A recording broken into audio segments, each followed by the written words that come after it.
ए जी सुनते हो, आज न मेरा मछली की सब्जी खाने का बड़ा ही मन कर रहा है, लेकिन सब्जी के लिए मसाले खत्म हो गए हैं। आप बाजार जाकर मसाले ले आइए ना। रमा ये मसाले क्या होते हैं? मैंने तो इनको आज तक नहीं पहना। अरे मसाले कोई पहनने की चीज नहीं है, उनको खाने में इस्तेमाल किया जाता है। लेकिन रमा मैंने तो इनको आज तक नहीं खाया। अरे रोज तो तुम्हें मैं सब्जी में डाल कर देती हूँ, आप इतनी जल्दी क्यों भूल जाते हो? अरे अरे ठीक है रमा, तुम इतना गुस्सा काहे करती हो? मैं अभी जाकर तुम्हारे लिए क्या नाम बताया तुमने? एक बार फिर से दोहराना। अरे मसाले जो सब्जी में इस्तेमाल होते हैं। माधव एक मछुआरा है। माधव को बचपन से ही भूलने की बीमारी थी। वो अक्सर कभी कभी छोटी छोटी बातों को भूल जाया करता था। अब खड़े खड़े मेरा मुंह क्या देख रहे हैं? जाइए और मसाले लेकर आइए। रमा भी ना मुझको फालतू में ही सुनाती रहती है, लेकिन उसको मेरी अहमियत आज तक समझ नहीं आई। उसको पता नहीं है कि उसका पति कितना समझदार और बुद्धिमान है। हाँ भाई, क्या चाहिए तुम्हें? अरे क्या नाम बताया था रमा ने उस चीज का? मुझे तो ठीक से याद भी नहीं आ रहा। अरे भाई, अब खड़े खड़े मेरा मुंह ही देखते रहोगे कि कुछ लोगे भी? भैया मुझे वो दे दो जो मेरी पत्नी रमा ने मुझसे मंगवाया है, और वो पाउडर जैसा रहता है। अरे मुझे कैसे पता चलेगा कि तेरी पत्नी ने क्या मंगवाया है? उसका कुछ नाम तो होगा ना? अरे वही जो खाने में इस्तेमाल किया जाता है और वो पाउडर जैसा रहता है। लगता है ये चीनी पाउडर मांग रहा है। ऐसा करता हूँ, इसको चीनी पाउडर देकर यहाँ से भगा देता हूँ। वैसे भी ये मेरा कोई रिश्तेदार थोड़ी लगता है। मुझे ठीक से याद नहीं आ रहा, पता नहीं मेरी भूलने की बीमारी कब जाएगी।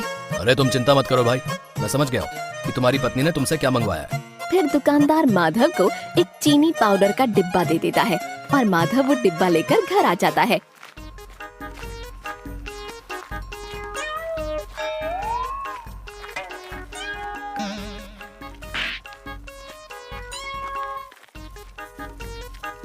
ले आया आप मसाले? मैं कब से इंतजार कर रही थी। हाँ हाँ ले आया। तुम क्या मुझको बेवकूफ समझती हो? हैं? ये लो तुम्हारे मसाले का डिब्बा। हे भगवान, क्या करूं मैं इस भुलक्कड़ पति का? अरे ये मसाले नहीं, चीनी का डिब्बा है। क्या करूं मैं अब इसका? क्या ये चीनी का डिब्बा है? लेकिन दुकानदार तो कह रहा था कि तुम्हारी पत्नी को यही चाहिए। मैं सब कुछ समझ चुकी हूँ। आप वहाँ जाकर सब कुछ भूल गए होंगे और उसने आपको बेवकूफ बना दिया। अरे तो क्या हुआ रमा, तुम इस चीनी का ही कुछ बना लो ना। मन तो कर रहा है कि चीनी का घोल बनाकर तुम्हें उसमें पटक पटक कर मारूं।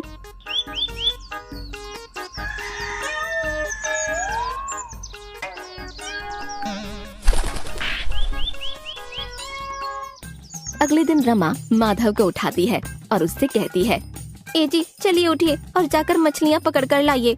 क्या मछलियाँ? लेकिन मैंने ये काम कब से शुरू कर दिया? अरे आपके बाप बूढ़ों की जिंदगी निकल गई मछलियाँ पकड़ते पकड़ते, और आप कह रहे हैं कि आपको ये काम नहीं आता। चलिए अब उठिए और ये जाल लेकर मछलियाँ पकड़ कर लाइए। ठीक है रमा, तुम कहती हो तो मैं मछलियाँ पकड़ने चला जाता हूँ। फिर माधव एक जाल लेकर समंदर के किनारे मछलियाँ पकड़ने के लिए चला जाता है। मछलियाँ कैसे पकड़ी जाती है? एक तो मुझे समझ में भी नहीं आ रहा कि मैं इस जाल का क्या करूँ। माधव ये सोच ही रहा होता है कि तभी समुद्र के किनारे एक पेड़ में से आवाज आती है, माधव, इस जाल को तुम्हें समुद्र में फेंकना होगा, जिससे मछलियाँ इस जाल में फंस जाएंगी और तुम आराम से ढेरों मछलियाँ पकड़ सकते हो। कौन है यहाँ? और तुम दिखाई क्यों नहीं दे रहे मुझे? मैं कहता हूँ सामने आओ। माधव, मैं एक जादुई पेड़ हूँ, मुझसे डरो नहीं। मैं तुम्हारी मदद करना चाहता हूँ। तुम इस जाल को समुद्र में फेंक दो, जिससे मछलियाँ तुम्हारे जाल में फंस जाएंगी। फिर माधव की नजर उस जादुई पेड़ पर पड़ती है और माधव उससे कहता है, अरे मुझे तुम्हारी सलाह की कोई जरूरत नहीं है, मैं अकेली ही मछली पकड़ लूंगा। तुम तुम्हारा काम करो। कितने घमंडी इंसान हो तुम, इसके लिए मैं तुम्हें कभी माफ नहीं करूंगा। अरे जाओ जाओ, ये धमकियाँ किसी और को देना। अरे तुम क्या मुझे माफ करोगे? वो तो शुक्र है कि मुझे गुस्सा नहीं आ रहा है, नहीं तो मैं आज ही तुम्हें काट कर फेंक देता। बहुत हो गया इसका, लगता है इसको सबक सिखाना ही होगा। फिर माधव मछलियाँ पकड़ने के लिए उस जाल को समुद्र में फेंक देता है और कुछ ही देर में उस जाल में बहुत सारी मछलियाँ फंस जाती हैं। देखा तुमने, मैंने कितनी सारी मछलियाँ पकड़ी हैं। आया बड़ा मुझे सलाह देने वाला। माधव, तुझे क्या पता कि अब तेरे साथ क्या होने वाला है। फिर माधव उन मछलियों को लेकर घर जाने लगता है।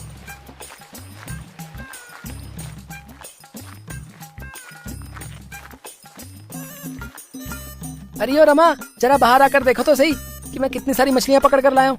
अरे क्या हुआ, इतना काहे चिल्ला रहे हो? क्या कोई खजाना हाथ लग गया है क्या तुम्हारे? हाँ रमा, कुछ ऐसा ही समझो। ये देखो, आज मैं कितनी बड़ी बड़ी मछलियाँ पकड़ कर लाया हूँ। अरे वाह, आज तो आपने कमाल ही कर दिया। इन मछलियों को बेचकर हम अच्छे पैसे कमाएंगे। हाँ रमा, तुम ठीक कहती हो। मैं अभी बाजार जाकर इन सारी मछलियों को बेच कर आता हूँ। ठीक है जी, आप इन मछलियों को बेच कर आइए, तब तक मैं घर का काम निपटा लेती हूँ।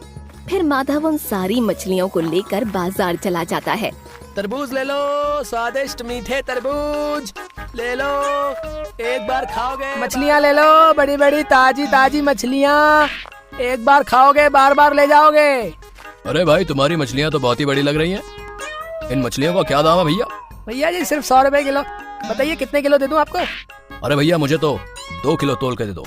जैसे ही माधव उन मछलियों को तोलकर उस आदमी को देता है, उनमें से एक मछली उछलकर उस व्यक्ति की शर्ट के अंदर चली जाती है। अरे भैया, कोई बचाओ! हाय! अरे अरे, इस मछली ने तो मुझे काट लिया भैया! अरे अरे मम्मी रे! अरे अरे, कोई बचाओ भैया! हाय! अरे ओ भाई, कहाँ भाग रहे हो? अरे मेरी मछली के पैसे तो देते जाते। अबे साले, यहाँ तेरी मछली ने मुझे काट काट कर भुजिया बना दिया और तुझे पैसे की पड़ी है।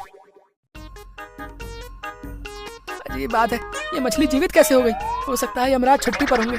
अरे ओ भाई, अब मछलियाँ कैसी हैं? बढ़िया है, बस शादी में जाने के लिए तैयार हो रही हैं। अरे कहाँ मजाक करते हो यार? हैं? मछलियाँ भी कभी शादी में जाती क्या? हैं? ये तो मजाक शुरू किसने किया था बे? हैं? चल अब बता, कितने किलो मछली चाहिए तुझे? हाँ भैया, ऐसा है, मुझे 3 किलो मछलियाँ तौल दो। माधव जैसे ही उन मछलियों को तोलने लगता है, सारी मछलियाँ वहाँ से उछलकर भाग जाती हैं। अरे ये मछलियाँ जीवित कैसे हो गई? अरे कोई पकड़ो, अरे कोई पकड़ो मेरी मछलियों को। अरे भाई, आपने ठीक ही कहा था, लगता है आपकी ये सारी मछलियाँ शादी में जा रही हैं। अबे साले, यहाँ मेरा इतना बड़ा घाटा हो गया है और तुझे मजाक सूझ रहा है? लेकिन भाई, मुझे भी समझ में नहीं आ रहा कि ये सारी मछलियाँ जीवित कैसे हो गई। ये तो बड़ी ही आश्चर्यजनक बात है भैया। हाँ,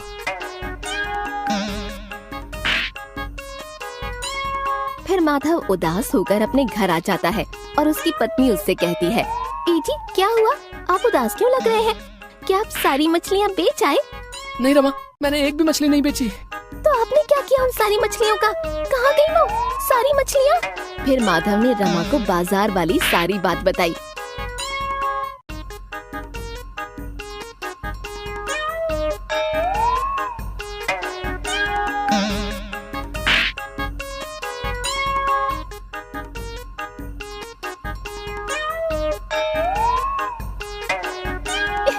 अरे आप क्या पागल हो गए हैं? पानी से निकलने के बाद मछलियाँ मर जाती हैं, तो फिर वो इधर उधर कैसे भाग सकती हैं? अरे रमा, मेरा विश्वास करो, मैं सच कह रहा हूँ, वो मछलियाँ सच में जीवित हो गई थी। अरे आपको मैं ही मिली थी पागल बनाने के लिए।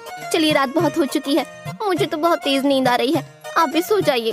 ये कहकर रमा सोने के लिए चली जाती है और माधव भी पलंग पर लेट जाता है। आखिर मछलियाँ जीवित कैसे हो सकती हैं? कहीं ये उस जादुई पेड़ का काम तो नहीं? मुझे कल वहाँ जाकर उस पेड़ से पूछना होगा।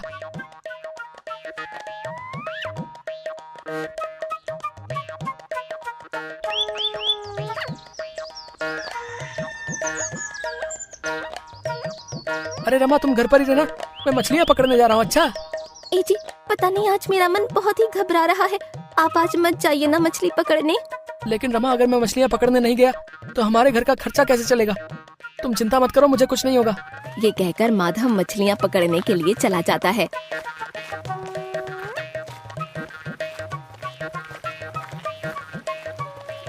तो आ गए तुम? क्या तुमने सारी मछलियाँ बेच दी? मैं सब जानता हूँ कि ये सब तुमने ही किया था। तुमने उन मछलियों को जिंदा कर दिया जिससे वो इधर उधर भागने लगी थी। माधव, मैंने तो तुमसे पहले ही कहा था कि जो मेरे साथ बुरा व्यवहार करता है, मैं भी उसके साथ वैसा ही व्यवहार करता हूँ। तुम समझते क्या हो अपने आप को? हैं? मैं हार मानने वाला में से नहीं हूँ। मैं आज फिर मछलियाँ पकड़ कर ले जाऊंगा, देखना। अरे माधव, ज्यादा समुद्र के बीचों बीच मत जाओ, आज बहुत ही बड़ा तूफान आने वाला है। तुम मुझे मत सिखाओ कि मुझे क्या करना है और क्या नहीं, समझे? तुम तुम्हारे काम से मतलब रखो, समझे? माधव उस पेड़ की एक नहीं सुनता और अपनी नाव लेकर समुद्र के बीचों बीच मछलियाँ पकड़ने के लिए चला जाता है। अरे ये तूफान कहाँ से आ गया? कहीं वो पेड़ सच तो नहीं गिरा था? हे भगवान, मुझे बचा ले। अरे कोई बचाओ, नहीं तो मैं मर जाऊंगा। अरे कोई मुझे यहाँ से निकालो। अरे ये तो माधव है, हमें इसको बचाना होगा, नहीं तो ये मर जाएगा। फिर कुछ लोग माधव को उस तूफान से बचा लेते हैं, लेकिन तब तक माधव बेहोश हो चुका था। अरे रमा भाभी, अरे जल्दी चलिए, वो माधव भैया बेहोश हो गए हैं। क्या हुआ तुम्हारे भैया को? आखिर तुम क्या कहना चाहते हो? भाभी जी, आप मेरे साथ जल्दी से समुद्र के किनारे चलिए। हे जी, आपको क्या हुआ? उठिए ना, मैंने तो आपसे पहले ही कहा था कि आज मछली पकड़ने मत जाइए। भाभी जी, आप चिंता मत करिए, मैं अभी वैद्य जी को बुला कर लाता हूँ। हे जी, अपनी आंखें खोलिए ना, मैं आपके बिना नहीं रह सकती। रमा, मैंने तो माधव से पहले ही कहा था, लेकिन वो मेरी बातों को मानने के लिए तैयार ही नहीं था। कौन है आप? और आपको मेरा और मेरे पति का नाम कैसे पता है? मैं एक जादुई पेड़ हूँ। मैंने माधव को पहले ही चेतावनी दे दी थी, लेकिन उसने मेरी एक नहीं सुनी। पेड़ जी, आप जो भी हैं, कृपया करके मेरे पति को जीवित कर दीजिए। मैं इनके बिना एक पल भी नहीं रह सकती। तुम्हारे पति को जीवित करने का एक उपाय है। क्या उपाय है पेड़ जी? कृपया करके मुझे वो उपाय बता दीजिए। तुम मेरे फूलों को तोड़कर उसका गाढ़ा रस बनाकर अपने पति को पिला दो, जिससे वो जीवित हो जाएगा। फिर रमा उस पेड़ में से कुछ फूलों को तोड़कर उन फूलों को अपने हाथों से मसलकर उसका रस माधव को पिला देती है, जिससे वो जीवित हो जाता है। अरे रमा, तुम यहाँ, और मुझे उस तूफान से किसने बचाया? ए जी, आप ठीक हो गए। कुछ लोगों ने आपको समुद्र से बाहर निकाला, आप बेहोश हो गए थे। फिर इन पेड़ देवता जी ने आपकी जान बचाई। फिर माधव उस पेड़ को देखकर सब कुछ समझ जाता है और उनसे माफी मांगने लगता है। हे पेड़ देवता, मुझे माफ कर दीजिए। मैंने आपको बहुत भला बुरा कहा, लेकिन आपने फिर भी मेरी जान बचाई। मैं आपका यह उपकार जिंदगी भर नहीं भूलूंगा। ये तो मेरा फर्ज था माधव। अब तुम दोनों घर जाओ। मुझे ऐसा लगता है यहाँ पर फिर से कोई नई मुसीबत आने वाली है।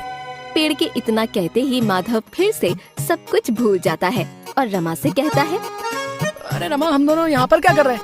और तुम तो घर पर थी ना? हे भगवान, क्या करूँ मैं इस भुलक्कड़ पति का? इन्होंने तो मेरा जीना ही हराम कर दिया है। जीना तो तुमने मेरा हराम करके रखा है? मुझे चैन से सोने भी नहीं देती। लगता है आप ऐसे नहीं मानेंगे। रुकिए, मैं अभी आपको सुलाती हूँ। अरे रमा, मुझे मार क्यों रही हो? अरे कोई बचाओ! अरे कोई बचाओ! ये देखकर वो जादुई पेड़ जोर जोर से हंसने लगता है।